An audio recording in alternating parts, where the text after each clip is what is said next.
Hello welcome to SS my home my way. నేను షర్మిల. ఎలా ఉన్నారండి అందరూ? Stay home stay safe. ఈరోజు వ్లాగ్లోకి వెళ్ళిపోదాం. మరి యాక్చువల్గా నేను మార్నింగ్ లెగ్సి బ్రష్ చేసుకొని వచ్చేసరికి మా ఇంట్లో సిచ్యువేషన్ ఇలా ఉంది. ఒకసారి వినండి అజిత్ ఏం మాట్లాడుతున్నాడో. ఏంట్రా బుజ్జి, ఏం చేస్తున్నావు? ఆహా, నాకు హెల్ప్ చేస్తున్నావు అమ్మా. అయ్యో, థ్యాంక్ యూ వెరీ మచ్ బంగారం.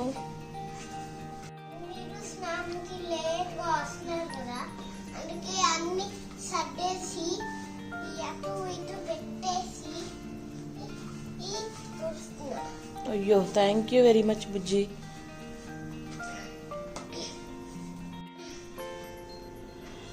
Thank you. నువ్వు టీవీ చూడు, నేను ఇంక మిగతావి తుడుచుకుంటా ఇల్లు. Okay, love you so much. చాలమ్మా, ఈ మాత్రం హెల్ప్ చాలు.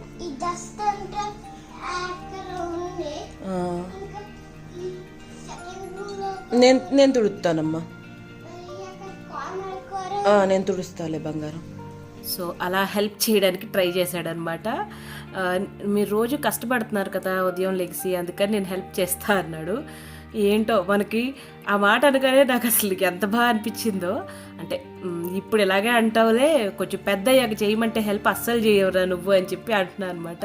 ఈయనేమో నీకు సాటిస్ఫాక్షన్ ఉండదే, వాడు ఈరోజు చేశాడని పొగడాలి కానీ ఫ్యూచర్లో వాడు చేయడం ఇప్పుడేది చేస్తావేంటి అంటున్నారు. అంటే లేదు, పిల్లలు చిన్నప్పుడు అట్లాగా సరదాగా అనిపిస్తుంది వాళ్ళకి, సో చేస్తారు. పెద్ద అయ్యాక బద్ధకం ఎక్కువైపోద్ది. నేను నన్ను చూశాను, మన జనరేషన్లో పిల్లల్ని చూశాను, ఇప్పుడు జనరేషన్లో పిల్లల్ని చూస్తున్నాను అని నేను అంటున్నాను అనమాట. సరదాగా నవ్వుకున్నామంతే. సో ఈరోజు బ్రేక్ఫాస్ట్ ఏంటంటే బ్రెడ్ ఆమ్లెట్. ఇది చాలా ఈజీగా అయిపోతుంది. అండ్ మాకు కూడా క్లైమేట్ కొంచెం చల్లగానే ఉంటుంది. రాత్రులు అయితే వర్షం ఇంకా అలా ఇలా కాదు, నాకు భయం వేసేస్తుంది అన్నమాట, అంత అలా పడిపోతుంది. దట్టు ఇంత హైట్లోనేమో గాలి వర్షం అసలు ఒక రకంగా కొడుతున్నట్టే పడుతుంది అనమాట. అందుకని చాలా భయంగా ఉంటుంది. రాత్రిపూట విపరీతంగా పడిపోతుంది. అండ్ సాయంత్రమే మళ్ళీ సాయంత్రాలు కూడా పడుతుంది అనమాట. సో ఇలాగా చీజ్ ఎగ్ శాండ్విచ్ అయితే చేసేసాను, మా వారికి నచ్చినట్టు చేసేసి. అజిత్కేమో అదిగో ప్లెయిన్ టోస్ట్ అనమాట. ఇదిగో చూసారా, చీజీ. ఏంటో ఈ చీజ్ ఎందుకు నచ్చుతుందో నాకు నిజంగానే తెలీదు. అంటే నచ్చేవాళ్ళకి నచ్చుతుంది అనుకోండి, నేను అస్సలు తినలేను. సో బ్రేక్ఫాస్ట్ అయితే రెడీ అయిపోయింది. అండ్ నేను నెక్స్ట్ వంట చేయడానికి వచ్చేసాను. ఇదేంటంటే అల్లం ఒక 100 గ్రాములది నేను శుభ్రం కడిగేసి ఎండలో పెట్టుకుంటాను కాసేపు. ఎందుకంటే నేను వంట అయ్యేసరికి నాకు ఈ అల్లం పచ్చడి పెట్టడానికి ఈ అల్లం కొంచెం చెమ్మది లేకుండా ఉండాలన్నమాట. అందుకని చెప్పి కాసేపు ఇక్కడ ఎండలో పెట్టేస్తాను. మరి ఏం పెద్ద ఎండ వచ్చేది కదా, కొంచెమే వస్తుంది మాకు. ఈ లోపల నేను మన వంట అయిపోయింది అనుకోండి, లంచ్ పని, అల్లం పచ్చడి కూడా అయిపోతే ఈ రోజుకి ప్రశాంతంగా ఉంటుంది. ఎందుకంటే మనం చెప్పా కదా అల్లం పచ్చడి అయిపోయిందని. మా ఇంట్లో విపరీతంగా వెళ్ళే ఏకైక పచ్చడి ఏంటంటే అల్లం పచ్చడి, బాగా అయిపోతుంది. అందుకని చెప్పి కొంచెం పెట్టాను నేను, 50 గ్రామ్స్ ఎంతో పెట్టానేమో, అది అయిపోయింది. మళ్ళీ అదే సేమ్ రెసిపీ అలాగే పెడతాను అనమాట. సో ఇది సాంబార్ ఆనియన్స్. ఇంత ఫాస్ట్గా ఒలిచేయగలిగితే నిజంగా చాలా బాగుంటుందండి ఈ సాంబార్ ఆనియన్స్. ఏం లేదు, కాస్త ఎక్కువసేపు వాటర్లో నానబెట్టేస్తే ఈజీగానే వచ్చేస్తుంది. మనకు గోర్లు ఉన్నాయనుకోండి ఇంకా ఈజీగా వస్తుంది. సో ఆ సాంబార్ ఆనియన్స్ అన్నీ ఒలిచేసి యాక్చువల్గా కొంచెం దంచుతున్నాను. యాక్చువల్గా సాంబార్ ఆనియన్స్ కత్తితో కట్ చేయకూడదని చాలామంది అంటారు. నాకు రీజన్ అయితే తెలీదు. నేను కూడా కత్తిని వెనకాక తిప్పి ఒక 2 దెబ్బలేసా పెద్ద ఉంటే. సో ఆనపకాయ కూడా కోస్తున్నాను. ఇది ఈరోజు సింపుల్గా పప్పుచారు పెట్టేస్తాను. అండ్ రాత్రికి మళ్ళీ వేరేగా కొంచెం చల్లగా ఉందంటే ఎన్వైర్న్మెంట్, ఇక రాత్రిపూట భోజనం చేయబుద్దేదు, ఏదైనా టిఫినే అనిపిస్తుంది నాకు. సో అందుకని చెప్పి ఈరోజు ఓన్లీ పప్పుచారు పెడుతున్నాను. చూద్దాం రాత్రి వరకు ఎలా ఉంటుందో అనుకుని పెట్టేస్తున్నాను. సో వేడిగా ఉంది పప్పు, అందుకే మిక్సీలో వేయకుండా ఇట్లా మన బ్లెండర్లో వేసేసాను. నేను బ్లెండర్తో శుభ్రంగా మెదిపేసానంటావా, గ్రైండ్ ఏదో వాట్ ఎవర్ ఇట్ ఈస్, మెత్తగా అయితే రుబ్బేసా. సో వేడిగా ఉన్నప్పుడు ఈ బ్లెండర్ అయితే అడ్వాంటేజెస్ అండి, లేకపోతే ఈ పప్పు చల్లారేదాకా వెయిట్ చేయాలి మనం. అందుకని చెప్పి బ్లెండర్ ఉంటే ఇలాంటి అడ్వాంటేజ్ ఉంటుంది. వేడివేడిగా ఉన్నది కూడా మనం గ్రైండ్ చేసేసుకోవచ్చు. సో అది పక్కన పెట్టేసి అజిత్ ఏం చేశాడంటే పప్పుచారు పెట్టి చాలా రోజులు అయిపోయింది వడియాలు. కొంచెం క్లైమేట్ చల్లగా ఉందనుకోండి మనకి ఇలాంటివి తినాలనిపిస్తుంది. సాంబారు, ఆనియన్స్ వడియాలు, తర్వాత ఏమో వేడివేడిగా రోటీ, పూరి అలాంటివి తినాలనిపిస్తుంది కదా. అందుకని నేను కూడా కొంచెం వడియాలు వేయిస్తున్నాను. సగ్గుబియ్యం వేయించాను. ఇవేమో మేము విజయవాడ వెళ్ళినప్పుడు చేసాం కదా ఆ వడియాలు అనమాట. నెక్స్ట్ ఏమో అప్పడాలు, తర్వాత ఏమో గోల్డ్ ఫింగర్స్. ఇంకా నేను ఒకసారి స్టార్ట్ చేస్తే ఒక బాక్స్ నేను వేసిన నూనె అంతా అయిపోయేదాకా ఎన్ని వస్తే అన్నీ వేయించేస్తాను. మొత్తం నూనె అంతా అయిపోయేదాకా వేయించేస్తాను అనమాట. అండ్ బాక్స్ ఫిల్ చేసేస్తాను, సో దట్ అస్తమానం వేయించక్కర్లేదు కదా అని. ఇంకా ఇట్లా అప్పడాలు, వడియాలు అన్నీ కూడా వేయించేసి పక్కన పెట్టేసుకున్నాను. అది అయిపోయాక నేను ఈరోజు కుండలో పప్పుచారు పెట్టేస్తున్నాను. సమ్మర్లో రైస్ మామూలుగా పెట్టేసి ఇలా అయినా సాంబార్ పప్పుచారు ఉంటే నేను కుండలో పెడతాను, ఎందుకంటే పాడవకుండా ఉంటుంది. లేకపోతే సమ్మర్లో పాడైపోద్ది కదా పప్పు సాయంత్రానికి, అందుకని అనమాట. సో అండ్ ఇందులో పెడితే టేస్ట్ కూడా చాలా బాగుంటుంది. సో కొంచెం ఆయిల్ వేసేసి ములంకాడలు, ఆనియన్స్, పచ్చిమిర్చి, ఆనపకాయ వేసేసాను. అండ్ సాల్ట్ కూడా వేసేసి శుభ్రంగా కలిపేసి కొంచెం వాటర్ కూడా వేసి మూత పెట్టి ఆనపకాయ ఉడికేదాకా మగ్గబెడతాను అనమాట. మధ్యలో కాస్త వేగాక నేను కొంచెం వాటర్ కూడా వేసుకుంటాను, అంటే మన వెజిటబుల్స్ బట్టి. కొంచెం ఆనపకాయ కొంచెం నాకు ఎందుకో ముద్రగా అనిపించింది, అందుకని కొంచెం వాటర్ వేసేసి మగ్గబెడుతున్నాను అనమాట. లేకపోతే అసలు అక్కర్లేదు, వాటర్తో అవే మగ్గిపోతాయి. సో చూసారు కదా, వాటర్ కూడా వేసేసాను, నేను మగ్గించేసాను. అందరూ జాగ్రత్తగా ఉండండి. ఎంత సాధ్యమైనంత వరకు బయటకు వెళ్ళకుండా ట్రై చేయండి. ఇంకా బయటకు వెళ్ళడం తప్పని వారైతే మనం ఏం చేయలేము, కానీ తప్పే సిచ్యువేషన్లో ఉంటే మాత్రం తప్పించుకోండి. ఇంట్లోనే హ్యాపీగా ప్రశాంతంగా ఉండండి. ఈ మధ్యకాలంలో చాలా చాలా చాలా కేసెస్ ఎక్కడో ఉందలే అనుకోకుండా ఇంట్లోకి మన దగ్గరికే వచ్చేసింది చాలా ఫాస్ట్గా. సెకండ్ వేవ్ అటు తిరిగి ఇటు తిరిగే లోపలే చాలా ఫాస్ట్గా స్ప్రెడ్ అయిపోయింది. అందుకని ఎన్నిసార్లు చెప్తున్నాను. సో నేను ఈ అల్లము కొంచెం చెమ్మది పోయింది. సో నేను ఈ పైన అంతా పీల్ ఆఫ్ చేసేసాను. పీల్ ఆఫ్ చేసేసి ఇప్పుడు కొంచెం సన్నగా స్లైసెస్ చేసుకుంటున్నాను అనమాట. సో దట్ ఇది వేయించాలి కదా ఆయిల్లో. సో సన్నగా చేసుకుంటే తొందరగా వేగిపోతాయి అని చెప్పి సన్నగా ముక్కలు కట్ చేసుకుంటున్నాను అనమాట. నేను పక్కన ఆ ట్యాబ్ మీకు కనిపిస్తానే ఉంటుంది ఆల్మోస్ట్ అన్ని వీడియోస్లో, ఎందుకంటే నేను ఆ పక్కన కొరియన్ సీరియల్ పెట్టుకొని చూస్తూ ఉన్నాను. అండ్ అది తరిగేసరికి ఇది ఇంకొంచెం టొమాటోస్ కూడా వేసేసి మగ్గించేసాను. ఇప్పుడు బాగా ఉడికిపోయింది మన ఆనపకాయ. అప్పుడు చింతపండు పులుసు తీసేసి వేసేసాను అనమాట. వేసేసి ఒకసారి చింతపండు పులుసు మాత్రం మరగాలండి, టేస్ట్ లేకపోతే పచ్చిగా ఉంటుంది వాసన, అసలు నాకు నచ్చదు ఫస్ట్ ఆఫ్ ఆల్. సో బాగా మరిగాక ఇప్పుడు ఈ రుబ్బుకొని పప్పు ఉంది కదా, ఇది కూడా వేసేస్తున్నాను. పప్పు కూడా మనం బాగా గ్రైండ్ చేసుకుంటే స్మూత్గా అయిపోతుంది చూడండి. ఆ పప్పు వేసుకుంటే వచ్చే రుచి, టెక్స్చరు వేరండి అసలు. సాంబార్ కానీ, పప్పుచారు కానీ, ఏదైనా సరే పప్పు కానీ మెదిపి వేస్తే ఒక రకంగా అంటే పప్పు పలుకుగా ఉంటుంది. నాకైతే ఇలా స్మూత్గానే ఇష్టం. సో ఇందులో కొంచెం ఒక స్పూన్ కారం వేసాను అంతే. వేసేసి ఒకసారి కలిపేసి ఇందులో మళ్ళీ ఒకసారి సాల్ట్ చూసుకొని నెక్స్ట్ ఏమో చూసారా ఒక స్పూన్ సాల్ట్ వేసుకొని ఒక చిన్న బెల్లం ముక్క కూడా వేసుకున్నాను నేను. వేసేసుకొని మళ్ళీ మూత పెట్టేసి మరిగిస్తాను. మరిగించాక అప్పుడు అజిత్కి తీసాక అప్పుడు మసాలా కారం వేస్తాను నేను. సో చూసారు ఎలా మరిగిపోయిందో. అజిత్కి తీసేసి ఇప్పుడు నేను ఒక స్పూను సంబార కారం ఉంటుంది కదా, నేను చాలాసార్లు చూపించాక మీకు, ఆ మసాలా కారం వేసుకున్నాను. వేసేసుకొని ఇంకా తాలింపు వేసేసుకోవడమే. ఒక 2 minutes మరిగించేసి ఆ మసాలా కారం వేసుకున్నాక తాలింపు వేసేసుకున్నాను. అసలు గుమగుమలాడే పప్పుచారు రెడీ. ఇది సాంబార్ కాదండి, ఎందుకంటే నేను సాంబార్ పొడి వేయలేదు, మామూలు మసాలా కారం వేశాను. సో అది పక్కన పెట్టేసి నేను చింతపండు ఉడికిస్తున్నాను అనమాట. చింతపండు వేసుకొని కొంచెం వాటర్ వేసుకొని బాగా ఉడికించేస్తాను. యాక్చువల్గా అల్లం పచ్చడి కొలతలు నేను డిస్క్రిప్షన్లో పెడతాను, ఎవరికైనా కావాలంటే చూడండి. ఓకే. సో పైన ఇట్లా నురుగు వచ్చిందంతా తీసేసానండి. తీసేసి బాగా నీరంతా ఇంకిపోయేలాగా ఉడికిచ్చేసాను. ఖచ్చితంగా ఉడికిచ్చాలన్నమాట. ఇదిగో చూసారా ఎంత దగ్గరికి వచ్చిందో. సో ఇవన్నీ కొంచెం చల్లారాలి. సో నెక్స్ట్ ఒక మూకుడు తీసుకొని కొంచెం ఆయిల్ వేసుకొని ఇందులో ఈ అల్లం ముక్కలు ఇందాక కట్ చేసాం కదా, అవి స్లైసెస్గా చేసాం కదా, అవి వేయించేస్తాను అనమాట. కొంచెం ఎరుపు రంగు వచ్చేదాకా వేయిస్తాను, లేకపోతే చెమ్ము ఉంటే మనకి పచ్చడి పాడైపోద్ది కదా, అందుకని. సో ఇదిగో చూసారా గలగల్లాడుతూ కొంచెం ఎరుపు రంగు వచ్చింది, చెమ్మంతా పోయింది, మనకు బబుల్స్ అవన్నీ కూడా రావడం తగ్గుతాయి అన్నమాట. అప్పుడు ఇవి తీసి పక్కన పెట్టుకున్నాను నేను. ఇవి కూడా కొంచెం చల్లారాలి, ఎందుకంటే ఇవన్నీ కూడా గ్రైండ్ చేయాలి మనం. చింతపండు, ఇది బెల్లం అన్నీ కలిపి గ్రైండ్ చేస్తాం కాబట్టి అన్నీ ఖచ్చితంగా చల్లారాలన్నమాట. ఇదిగో చూసారా, ఇవన్నీ చల్లారడానికి పక్కన పెట్టేస్తున్నాను. నెక్స్ట్ ఈ ఆయిల్లో తాలింపు వేసుకుని ఇది కూడా పక్కన పెట్టుకుంటా.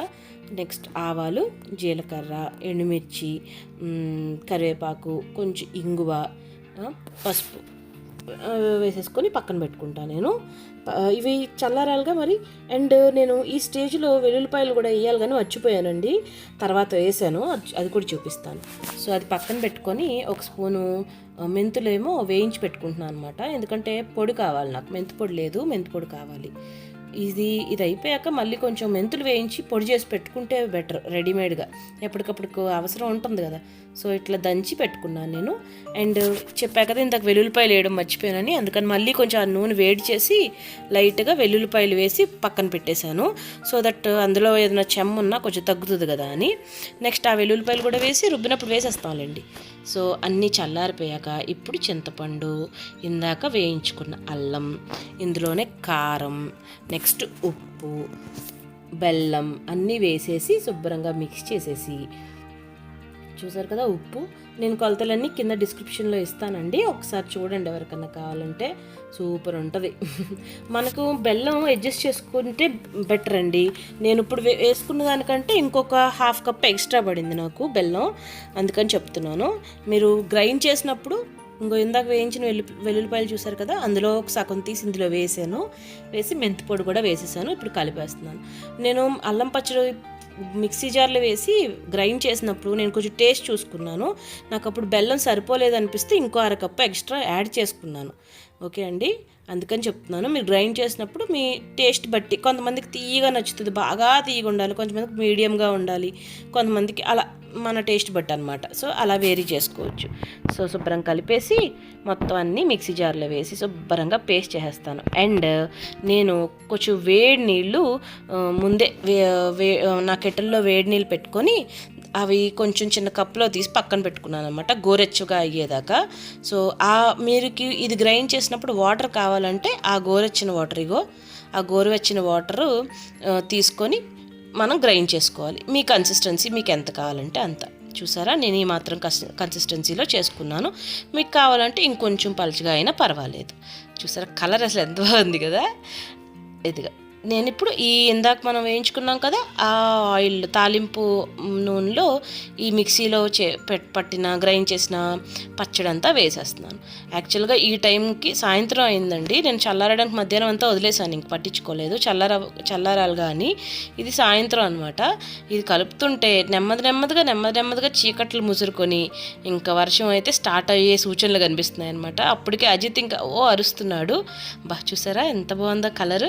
ఇలాంటి కాసేపటికి ఆయిల్ అంతా పీల్చేస్తుందండి పచ్చడి, బాగుంటుంది. చూడండి, అజిత్ పిలుస్తున్నాడని వెళ్ళాను నేను. వెళ్ళేసరికి అసలు ఇంకా ఇలా పడట్లేదన్నమాట వర్షం. వీడు అటు ఇటు చిన్న కుక్క పిల్లలాగా దొరులుతా ఆడుకుంటా ఉన్నాడు బుజ్జిబోబోగాడు. అసలు విపరీతంగా పడిపోతుంది వర్షం, తుఫాన్ అంట, కానీ మాకు మాత్రం బాగా పడుతుంది. అదే మళ్ళీ ఈ సిచ్యువేషన్లో ఈ వర్షాలు ఏంట్రా బాబు అనిపిస్తూ ఉంది నాకు, వైరస్ల గురించి భయం వేసి. బట్ మన చేతుల్లో ఏమీ చేయలేం అనమాట, అంటే సమ్ హెల్ప్లెస్ సిచ్యువేషన్ అనమాట అందరం. కాబట్టి మన జాగ్రత్తలో మనం ఉండడం కంటే ఏమీ చేయలేమన్నమాట. Okay, so first of all భయపడకుండా, ప్యానిక్ అవ్వకుండా ఉండాలి. సో దట్ లెట్స్ హోప్ తొందరగా వీటి నుంచి బయటపడదాం. ఓకే, చూసారా ఎలా కుమ్మేస్తుందో వర్షం అంతా. చెప్పా కదా కన్స్ట్రక్షన్ సైట్ అదిని, శుభ్రంగా ఇలా కాదు, కాకపోతే చాలా తక్కువసేపు పడుతుంది. ఉదయం పడితే మాత్రం రాత్రులు మాత్రం కంటిన్యూస్గా అవర్స్ టుగెదర్ పడుతుంది. సాయంత్రం అయితే ఒక అరగంట అలా పడుతుంది అంతే. సో బాగా అంటే బాగా ఈ గ్రిల్స్ తీసేయాలనిపిస్తుందండి మాకు. ఈ డోర్స్ ఇవి, కానీ అజిత్కి ఒక్కసారి కనిపించిందా అస్తమానం తీసేస్తాడని భయంతో మేము ఓపెన్ చేయట్లేదు. ఇది ఓపెన్ చేస్తే వ్యూ ఇంకా బాగుంటుంది అనిపిస్తుంది నాకు. కానీ ఎప్పుడు అజిత్ ఎదిగితే కానీ ఓపెన్ చేయడం అసలు ధైర్యం కూడా సరిపోవట్లేదు. సో చూసారా ఎంత మేఘావ్రతం కాదు, అసలు ఏం కనిపించట్లేదు అక్కడ. సో ఫుల్గా అజిత్ అయితే కాసేపు ఆడుకున్నాడు, వర్షం పడ్డంతసేపు ఇక్కడ తిరుగుతూ ఉన్నాడు లోపలికి బయటికి. చూడండి ఆ డైనింగ్ హాల్ ఎలా ఉందో, అబ్బా ఇంకేం చేయలేమండి. పిల్లలు ఇంకెక్కడికి వెళ్ళక ఇంక ఇంట్లోనిగో ఉదయం లెగిస్తే పైరుస్తాడు, మళ్ళీ రాత్రి వాడు పడుకున్నాక మేము ఇల్లు సర్దుకోవడమే. అప్పుడు దాకా ఇలాగే ఉంటుంది ఇల్లంతా. సో అజిత్ చెప్తున్నాడు, నాకేమైనా ఇస్తారా తినడానికి మొన్న అని. అంటే యాక్చువల్గా నాకు ఆకలిస్తుంది అని ఇండైరెక్ట్గా అడుగుతున్నాడు అనమాట. మొన్న చేశారు కదా అవి ఏమైనా ఉన్నాయా అని అడుగుతున్నాడు నెమ్మదిగా. సో నేను లోపలికి వచ్చి ఇది చూసారా మొత్తం ఇందాక చూసిన ఆయిల్ అంతా ఎలా పీల్ చేసిందో పచ్చడి. మీకు కావాలంటే ఇంకొక కొంచెం ఆయిల్ కూడా వేసుకోవచ్చు, ఇంకో 50 ml ఆయిల్. కాకపోతే నేను వేయలేదు, సరిపోద్దులే, మరీ అంతంత ఆయిల్ ఎందుకులే అనిపించింది. ఎందుకంటే పాడవదు జనరల్గా ఎప్పుడూ కూడా. మరి మనం తడి స్పూన్ ఏదైనా పెడితేనే బూజు వస్తుంది, లేకపోతే అసలు పాడవదు. సరిగ్గా ఆయిల్ సరిపోతుంది దానికి. కాకపోతే నేను బెల్లం కూడా ఎక్కువ వేసాను కదా, అందుకే కొంచెం ఎక్కువ పట్టినట్టుంది. బట్ నేనైతే మళ్ళీ ఆయిల్ వేయలేదు, సరిపోద్దులేండి. కావాలంటే మళ్ళీ ఒకసారి ఒక 50 ml మీకు కావాలంటే ఆయిల్ వేడి చేసుకొని గోరెచ్చగా అయ్యాక అప్పుడు కలుపుకోండి, ఓకే, చల్లారాకైనా. సో మొత్తం అంతా బాటిల్లో పెట్టేశాను నేను. చూసారా సగం బాటిల్ వచ్చింది, సరిపోద్ది, చాలా రోజులే వస్తుంది మాకు. ఇదిగో అయిపోయింది అల్లం పచ్చడి ఈజీగా. కానీ నాకు పెట్టడం అస్సలు ఇష్టం ఉండదండి. నాకు మా ఇంటి దగ్గర శ్రీజ అని కర్రీ పాయింట్ ఉంటుంది, అక్కడ అల్లం పచ్చడి నచ్చుతుంది నాకు. సో అక్కడి నుంచి తెచ్చుకోవడానికే ఇష్టపడతాను. సో ఇదిగో అజిత్కి ఈయనకి ఎంత నచ్చేసిందో, ఇంకా శుభ్రంగా. నాకైతే ప్రశాంతంగా ఉంటుంది, వాళ్ళకి నచ్చేస్తే గొడవ ఉండదు. సో కప్ కేక్ తీసుకొచ్చి ఇచ్చాను వీడికి. ఇందాక నుంచి ఇదే అనమాట, ఈ కప్ కేక్ కోసం వేషాలన్నమాట. సో మొత్తానికైతే తింటూ ఒకటి చాలు అని చెప్పాడు. రెండోదేమో తింటావా అంటే ఇంకొద్దులేండి ఒకటి చాలు, మీరు తినేసేయండి అని చెప్తున్నాడు నాకు. సో కాసేపు వాడు అక్కడ ఆడుకున్నాడు. నేను సరే అని కాసేపు కూర్చుందాం అనుకుంటే మళ్ళీ గుర్తొచ్చింది, డిన్నర్కి వర్షం పడుతుందిగా, ఇంక చపాతీలు చేద్దాంలే అనిపించింది నాకు. చాలా చల్లగా అయిపోయింది. అందుకని మీకు తెలుసు కదా, వారానికి ఒకసారి నేను చికెన్ లివర్ కంపల్సరీ వండుతున్నాను ఈ మధ్య. సో ఆ చికెన్ లివర్ ఉంటే ఇది ఫాస్ట్గా అయిపోద్దండి కూర. అండ్ ఈయనకి చాలా ఇష్టం, అజిత్ కూడా తినేస్తాడు, నాకు ఇష్టం. గొడవ ఉండదన్నమాట ఈ కర్రీ చేస్తే. అందుకని చెప్పి శుభ్రంగా తాలింపులో లివర్ వేసేసి పచ్చిమిర్చి వేసి అండ్ చక్కగా ఉల్లిముద్ద వేసి వేయించేసాను అనమాట. ఉల్లిముద్ద ఉంటుందిగా, ఆల్మోస్ట్ 90% ఇంట్లో ఉల్లిముద్ద లేకుండా ఉండదు నాకు ఫ్రిడ్జ్లో. సో ఇదిగో ఉల్లిముద్ద కూడా వేసేసి శుభ్రంగా వేయించేసాను. నాకు ఇలా ఈ కూర ఉల్లిముద్ద ఏంటంటే ఏ కూర అయినా అదే ప్రాసెస్ కాబట్టి అది వేగుతూ ఉంటుంది, నాకేం పెద్ద పని అనిపించదు అనమాట. సో శుభ్రంగా వేయించేసాను. ఈ కర్రీ చేసేసి రోటీ చేసేసాను మా డిన్నర్కి. అసలు ఇంత చల్లటి క్లైమేట్తో ఈ డిన్నర్ చాలా బాగా వచ్చింది. అండ్ అల్లం పచ్చడి ఈరోజు ఇంకా ముట్టుకోలేదు, రేపటి నుంచి స్టార్ట్ చేస్తాం అనమాట. సో కొంచెం ఉల్లి వేగిపోయాక కొంచెం నీళ్ళు వేసి మేగడ కంపల్సరీ వేసుకుంటే చాలా యమ్మీగా వస్తుంది. సో నేను కూడా వచ్చి బయట కూర్చున్నాను. ఇది 5:30 మరి ఎంత అయిందో టైము, 4:30 అయిందో. సో వచ్చి ఏం చూద్దామా చూస్తూ ఉన్నాను, సబ్స్క్రిప్షన్స్ అదిగో అన్నీ ఎగో నా వీడియో వచ్చింది, ఓకేలే అని మళ్ళీ మూసేసి నేను వెళ్ళి నెట్ఫ్లిక్స్లో ఇందాక కొరియన్ సిరీస్ చూస్తున్నాను కదా, అది కంటిన్యూ చేద్దామని చెప్పి అది పెట్టుకుంటున్నాను అనమాట. అదిగో ఇది చూస్తున్నాను. ఓకే, యావరేజ్గా ఉంది ఇది. అంటే మిగతా నేను చూసిన అన్ని సిరీస్లోకి ఇది కొంచెం డల్గా అనిపించింది నాకు పెద్దగా. సో అదైతే చూస్తున్నాను. మొత్తానికి నేను కాసేపు అలాగా ప్రశాంతంగా కూర్చున్నాను చాలాసేపటికి ఉదయం నుంచి. సో ఇలా అయ్యింది, ఒక గంట కూర్చున్నాను. 6 అవ్వగానే మేము డిన్నర్ స్టార్ట్ చేసేస్తాము. సో 6 అవ్వగానే నేను చపాతీలు స్టార్ట్ చేసేసి శుభ్రంగా ఇగో ఈయనకేమో చపాతీలు పుల్కా తినడానికి అస్సలు ఇష్టపడరు. సో ఈయనకేమో చపాతీలు చేసి నాకు అజిత్కి పుల్కా చేశాను అనమాట. సో ఎంచక్కా వేయించుకొని తినేసి హ్యాపీగా నేనైతే మళ్ళీ కొరియన్ సిరీస్ చూస్తూ కూర్చున్నాను పడుకునేదాకా. అజిత్ కూడా ఆడుకుంటా ఉన్నాడు. సో వాడికి స్కూల్లో కొంచెం అసైన్మెంట్స్ ఇస్తే అవి చేయించడానికి నాకు తల ప్రాణం తాక్కొస్తుంది అనమాట. ఉన్న కాసేపు టైము కూర్చోవడానికి లేకుండా వాడి చదువులోనే అయిపోతుంది నాకు. సో ఇలాగ గబగబా చూసారా పుల్కాలు, పఫీ పుల్కాస్. సో ఇలా అయిపోయిందండి మా రోజు. నా వ్లాగ్స్ నచ్చితే లైక్, షేర్ అండ్ సబ్స్క్రైబ్. ఉంటానండి, బాయ్.